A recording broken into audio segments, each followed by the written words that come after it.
You're listening to Journey for Truth with internationally known medium, Tai Yi practitioner, and radio host Tammy Urbanic. Hello and welcome to Journey for Truth on Spreaker.com and on YouTube. I'm Tammy Urbanic. Thank you so much for joining me. You can visit my website if you have an extra moment, empowermentthroughhealing.org. You can look at all of the information I have on there about life energy flow Tai Yi, what the different treatments are, how it can benefit you, the history of Tai Yi, and much more information. My guest this week is Brendan Gaughran. He is the president and founder of LiverMedic. Brendan's work has assisted many in healing their ongoing health issues through research and application. Sometimes our health can be so simple, or becoming healthy can become so simple. And Brendan is going to share with us vital health information and how he has assisted many in really turning around their health, which is what we really need right now. Brendan, welcome. Oh, thank you very much for having me, and look forward to speaking and reaching out to some of your listeners. Yes, I have listeners. I'm glad you brought that up. I have listeners across the globe, many in the United States and in Australia, Japan, Greece. So I want to welcome all of those listeners as well. How did you become involved with liver health, first of all? Oh, yeah, great question. Maybe this deserves a little bit of background. My formal education is as a molecular biologist. I left university after doing some research in molecular genetics and went into the pharmaceutical field and spent a few years there after finding out that that was essentially a profit-driven business, one drug more or less giving way to another for the purposes of additional revenue streams. I decided probably it's not a good idea for healing. So I went into nutraceutical sciences, otherwise known as supplements. So I got involved with a couple of manufacturers. I was an executive for a couple of large ones, and started a company, sold it, went to work for Boston Scientific. Long story short, I wanted to do something on my own after a good close friend of mine came down with some really debilitating diseases. He's my age, which I don't happen to think is too old. And he had a couple of children. His wife called me up one night and said, you've got to come down here to New York. I live in Connecticut. He's in really bad shape. So I went down there, and he was obese. He's a New York firefighter, or was. He was there on 9/11. He had diabetes, type 2 diabetes. He had liver problems. He had essentially metabolic syndrome, leaky gut, the whole nine. And I started to I ran into him in the hospital essentially, and got him on a very strict diet. He had lost his eyesight at that point. Wow. And within, I would say, about a day or so, it came back. And a lot of the problems that he was having were pretty much gone within 2 weeks. Now, I'm not going to say that's true for everybody, and everyone's Right. going to be different. But, I reached out to a lot of physicians, and I said, this is the issue that I just ran into. And they said, I tell you, Brendan, we've run into those about 10, 20 a day. And I said, well, what do you have to, what kind of guidance do you give? How do you get these people healthy? And they said, there really isn't much we can do. There's nothing out there in the market. Pharmaceutical industry essentially runs to metformin, which is a drug that goes to the liver and makes things worse. So I said, okay, this is probably something I should focus on. So that's why I got into this. So his eyesight was going because of his diabetes. You got it. Exactly. Yep. And as soon as we got his blood glucose levels under control, his insulin levels obviously are a big part of that as well. His eyesight came right back. Of course, the capillaries going to the eyes are the most sensitive and smallest in diameter. So you got it. That is amazing. That's an amazing story. What is exactly fatty liver disease, and why does it oftentimes go undiagnosed? Yeah, so fatty liver disease is essentially anything above 5% concentration of fat cells within the liver. And that's a problem because the liver is a regulatory organ for a ton of metabolic processes within the body itself. Mm-hmm. Over 500 different chemical reactions take place in the liver. It's really remember speaking to a neurologist friend of mine. He said, well, aside from the brain, the liver is basically it. And I would agree with him.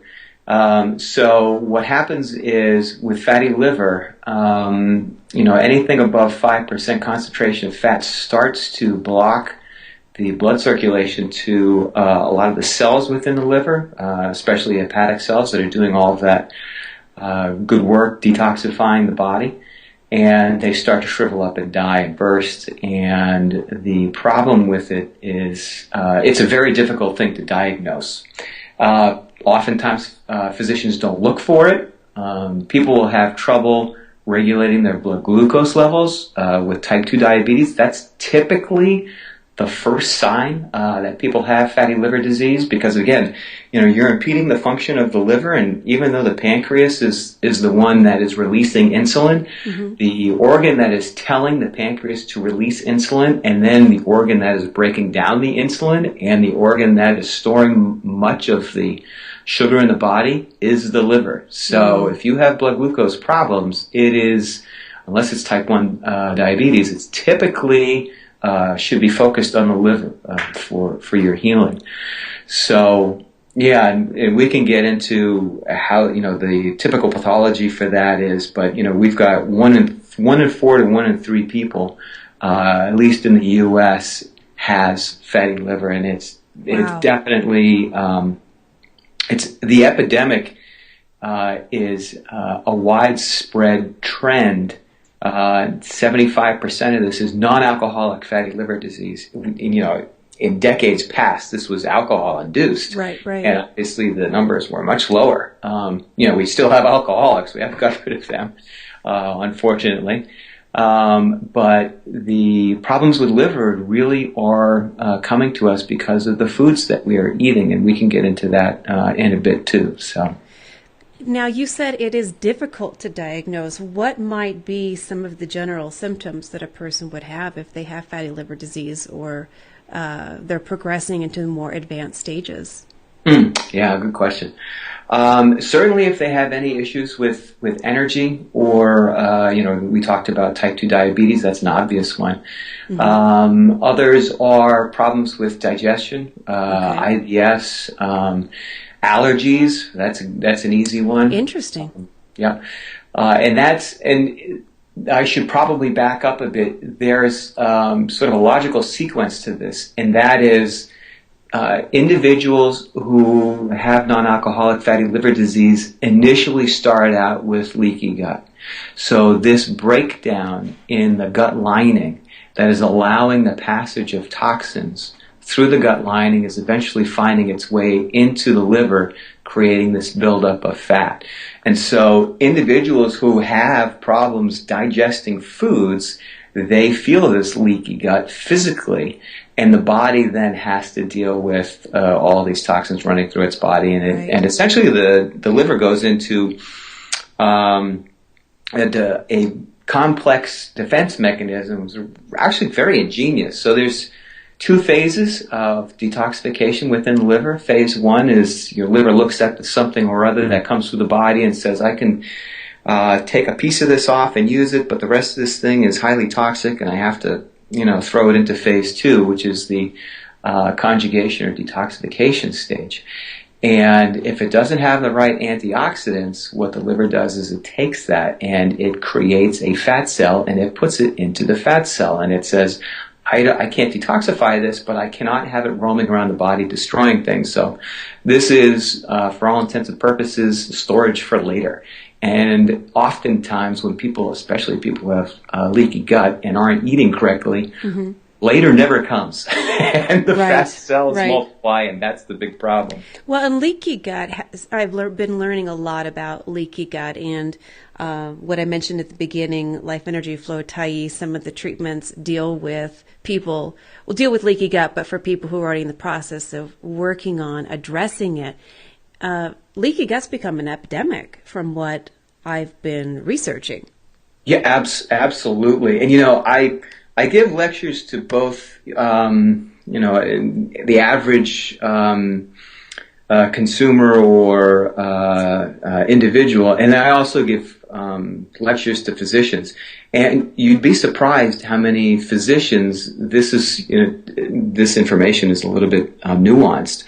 The individuals like functional doctors and naturopaths and the more progressive physicians, they are well aware of this stuff. Right. But the guys, even the guys going to Harvard and Yale, they're really smart, but they're not getting this information from the pharmaceutical industry. Therefore, they're not getting it.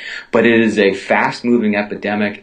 I mean, I've had slides that sort of do this correlation between the heavy use of antibiotics, the heavy use or consumption of sugars, GMOs, and vaccinations, and I mean, there's so many different variables to this. Right. But the corollaries are pretty obvious, and I have to say that this epidemic was certainly pushed into a specific direction before the massive consumption of GMO foods. But now that GM is on the market and people are consuming it really without knowing it, all over the place, it's everywhere. Yeah, it has really taken off. And in my opinion, and that of much of the medical community, is that it's really GM rooted. Mm-hmm. That makes a lot of sense. I mean, a lot of people who research genetically modified foods know how toxic those foods are, but I continue to see the dialogue between people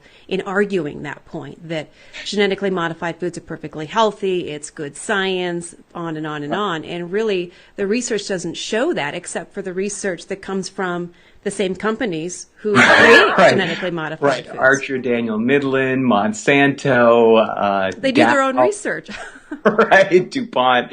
These guys are all in bed with each other. And I know, of course, it's like, hello. feeding the FDA and everybody else the information. So a little bit back to leaky gut. There are some symptoms, and you brought up a couple, and you gave an excellent explanation of exactly what leaky gut is and how it impacts you in terms of the toxicity that's roaming throughout your body. What are some symptoms? I know there are varying degrees of leaky gut. You have very, very mild all the way to so severe you have autoimmune disorders and then fatty liver disease. What are some symptoms that a person might look for if it's fairly mild? This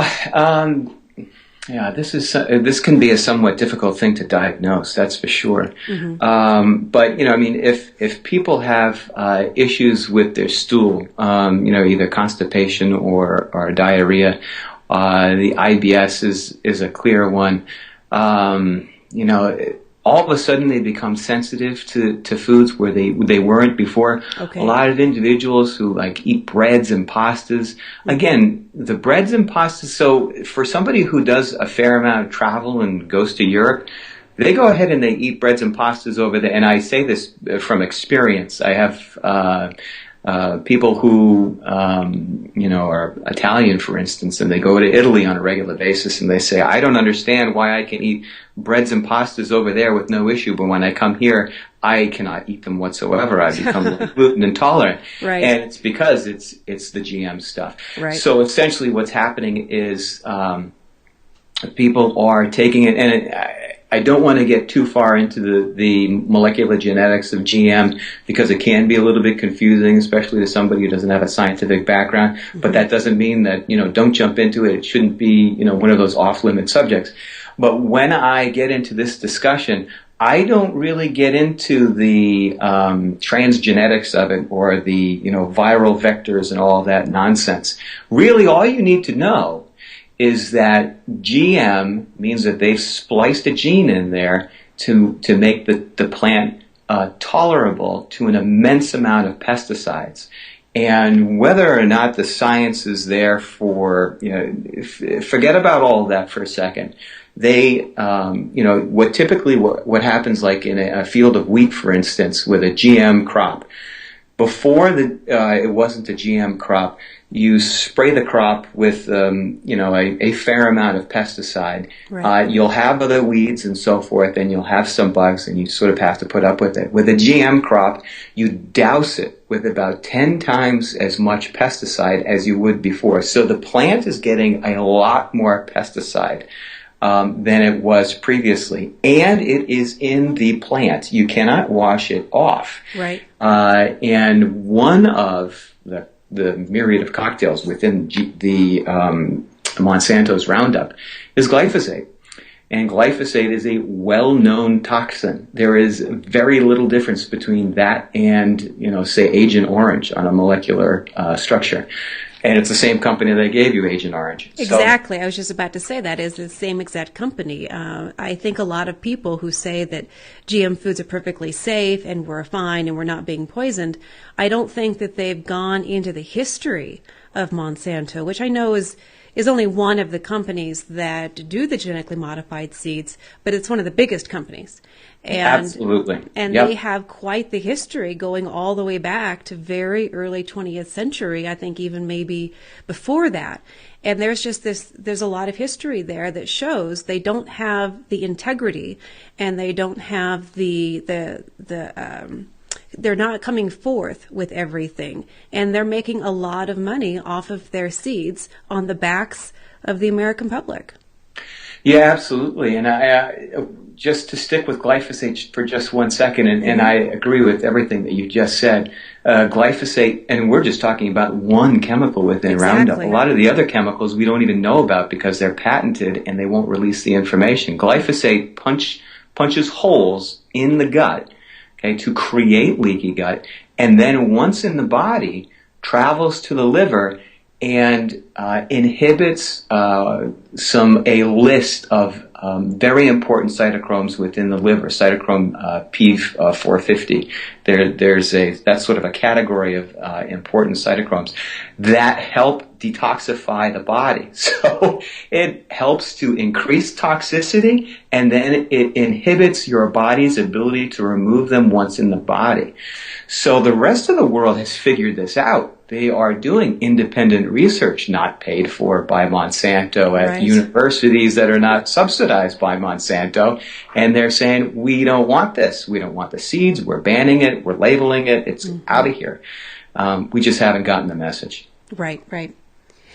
How can a person begin healing leaky gut? I have been taught that, it needs to be really through changing the diet. Are there more specifics that you could offer to the listeners of how they might change their diet in order to begin healing leaky gut? Yeah, absolutely. The first thing people have to do is immediately switch over to organic foods. I've talked to a lot of physicians. They say that's just the first thing. And unfortunately, people have to start going to farmers markets and to food co-ops. And, those are the locations where you're pretty much assured that you're going to get organic produce. It's labeled properly. Even when we go to the Whole Foods of the world, they're not necessarily organic. Right.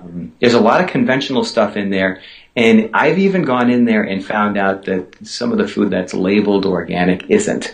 Oh. So people have to be somewhat careful of that. The other thing is, when you go out to restaurants, of course, you have to be a lot more careful about what you're eating.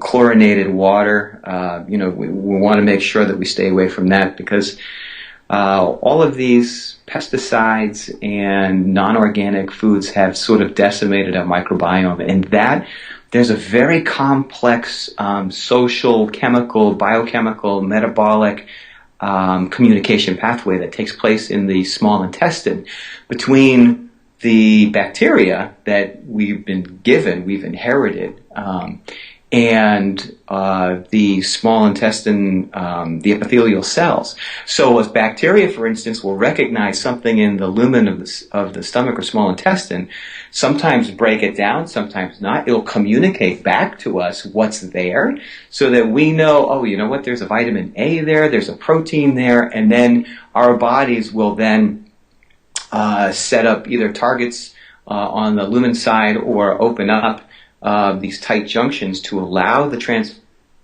to our body. Without the bacteria there, that doesn't happen. So it's very complex. People get malnourished when they have leaky gut. So organic foods for certain, probiotics, fermented foods, very important. If somebody has severe leaky gut, the first thing I usually tell them is chicken broth. Yes. Chicken broth has all the nutrients in there to sort of re-energize and do a lot of repair on epithelial cells. That's kind of the important stuff. Slippery elm is an important supplement to be taken at night. Glutamine or glutathione is very good at repairing small intestine, along with things like phosphatidylcholine. There are a number of other supplements that I often tell people to pick up as well. So I've been reading a lot about beef bone broth and cooking grass-fed, organic if you can, but grass-fed bones for 48 hours, and that pulls the bone marrow out, and then that is very assisting in healing leaky gut. And I've also been reading to remove breads, especially non-organic breads, as you were mentioning, the pastas, the breads, the grains, really trying to go grain-free, at least for a period of time, to give your gut, your intestines a break for a little bit. Yeah, and this is a sort of complicated topic because, we have literally hundreds of different types of bacteria in our stomach, and it's also, there's yeast there's virus, there's metals, there's all kinds of stuff. And we haven't gotten into the amount of sugar that people take in, like 100 years ago. The average person was consuming around 12 to 13 pounds of sugar a year. Well, now it's over 100 pounds of sugar annually. Wow. And that significantly changes the microbiome within our digestive system. And the types of sugar is also a sort of questionable thing. Right. So, heavily refined sugars are obviously very bad for you.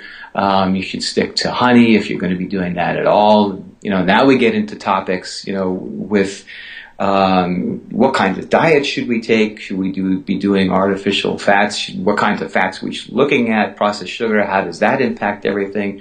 What's this increase in the cancer rates? How is that connected with all of this? And I'll tell you, as somebody who looks at the body from a holistic standpoint, they are all intricately related, unfortunately. But the good news is they can all be avoided. Right, exactly. Now, also, moving a little bit away from leaky gut, a lot of people still believe that low-fat diets are healthy, and from the research that's been coming out that, in fact, low-fat diets are not healthy, that they end up starving the brain for fat, the brains need fat, that rather a low-sugar diet would be much more healthy than a low-fat diet. What has your research shown?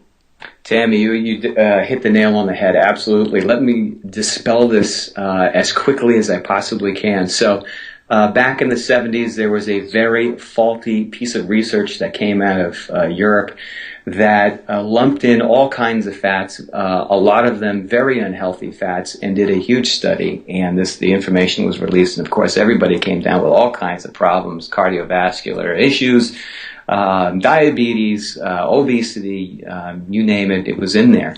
And Congress took a look at this and they said, well, clearly the research is telling us we need a low-fat diet, where really what we needed was a diet with good fats and not bad. Yeah. So the ramifications of this was that the entire food chain back in the 80s switched.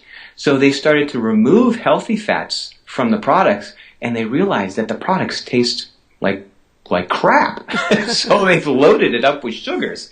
So we went in the exact opposite direction for health, and that is the main driver for a lot of these diseases, along with the GMO stuff. So you're absolutely right. You have to remove the sugars. The fats have to come back. I mean, when we look at our bodies, yeah, they're 80% water, but every cell in the body is made up of a bilipid layer of fat. And the brain, in particular, is the highest concentration of fat than any other organ or part of the body. So yeah, when you start starving your body of fat, you're going to have all kinds of problems like Alzheimer's and other debilitative neurological problems, which, by the way, the U.S. has in droves right now. And this is a big problem. So,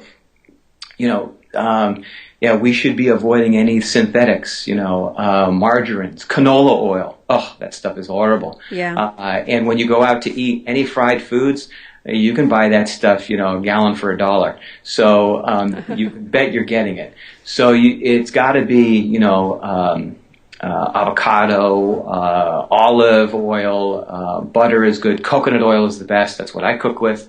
Those are the types of oils that we ought to be incorporating into our diet. Nuts and things like that. Those all have healthy oils in them. I still hear people coming to me and saying, "Well, my doctor recommended that not to eat nuts because they're full of fats." That's ridiculous. Yeah, who's nuts? You eat the nuts. Stop going to that physician. So that is a big problem. And the incidence of cancer in America, I'm pretty well convinced, has a huge contribution given to it by leaky gut, the amount of toxins coming into the body, the amount of toxins we have in personal care products, right. Not just food. And then our inability to remove those toxins, and then our massive consumption of sugar. And people don't realize that when a cell goes cancerous, one of the things that happens, and is true of every cancer cell, is that they lose the ability to use energy from the mitochondria. And what does that mean? That means that a cell can no longer get energy sources from anything other than sugar. Oh, interesting. So if you have cancerous cells and they're multiplying out of control, well, the easy thing to do is remove the energy source from this cancer cell. And that should help things quite a bit. That is amazing. And like you were stating, sugar is everywhere. It's in every condiment. It's in our breads. I'm constantly reading labels. My grandson cannot have processed sugar. He has just a really bad reaction to it. Yeah. And I'm constantly reading labels, even organic products, cane sugar, organic sugar, it's still sugar. And in your brain, if you're sensitive to it, your body is still going to have a reaction to it. So I am always looking for that alternative. Okay, it's sweetened with honey. It's, or it doesn't have sweetener, or it's sweetened with coconut. But it's everywhere. Yeah, it is. And, the leader in this research is Dr. Robert Lustig, and he's from University of California, San Francisco, I think. And, you can find him everywhere. And he's done a ton of research on this. He thinks that sugar is the the devil, just to avoid it. I'm inclined to agree with him. Right. I agree wholeheartedly as well. Yeah, and when we're talking about, good sugars, non-processed sugar cane, raw honey is very good for you. When people talk about, trying to balance pH, we're talking about apple cider vinegar and those types of things. Right. I remember one of the big fads in diets in the recent years was a pH diet. Well, when you look at pH, the things that are acidic are meats and alcohols and sugar. Mm-hmm. The things that are alkaline are fruits and vegetables, mainly green leafy stuff. So, there is some validity to that approach. And, we're talking about diets. I think, by and large, and I've seen diets come and go over the years, but taking from the best of the diets in the past and removing the things that didn't work, I would say there is a group of research scientists from Stanford University that came out with a diet that I think is just dead on. It's low in sugar. It removes the gluten. It's organic. It focuses on alkaline foods. It's just everything that we talk about. It's called FODMAPs. FODMAPS. Don't ask me what it stands for. I'm not quite sure. Interesting name. But that is something that I recommend to people all the time when it comes to diet. That sounds like an excellent diet, and one that is very close to the diet that I follow, because it makes you feel better. You're healthier. You have more energy. You feel like you can get around. You can work out if you want to. It's most definitely. Now, what is one thing, as we are starting to run out of time, but what is one thing that you really feel like doctors are missing for one reason or another? Yeah, I think because liver disease is underdiagnosed, that's for sure. I think physicians are typically somewhat dismissive of gastrointestinal problems because of the leaky gut. And I think one of the issues that a few progressive physicians are dead on with and does not get enough publicity is candida overgrowth. So a lot of physicians believe that candida overgrowth affects a majority of people, which exacerbates glyphosate and GMO issues and creates leaky gut, because when candida gets into an overgrowth, they start to release chemicals, i.e. aldehydes, which break down J channels, which are these the spaces in between the epithelial cells that make up your small intestines and are the selective barrier for allowing things to come in and not come into your body. So because of the carbs and the sugar that we're increasingly consuming, the candida starts to get into an overgrowth, and then you throw in the GM foods on top of it, and it is just a disaster. So those are probably the places where I would focus. Excellent. And where can people find your information and your products? Yep. We have a website. It's LiverMedic.com, and we post all types of information. It's got obviously the products in there, good things for leaky gut and for liver disease. And we also post recipes and a lot more information on toxins, the types of toxins, where they come from, how to eat, and so forth. So, thank you so much, Brendan, for being a guest on my show this week. Oh, it's been an absolute pleasure. And I want to thank the listeners as well, right here on Journey for Truth Radio, Spreaker.com, and on YouTube. Until next time, have a fantastic week.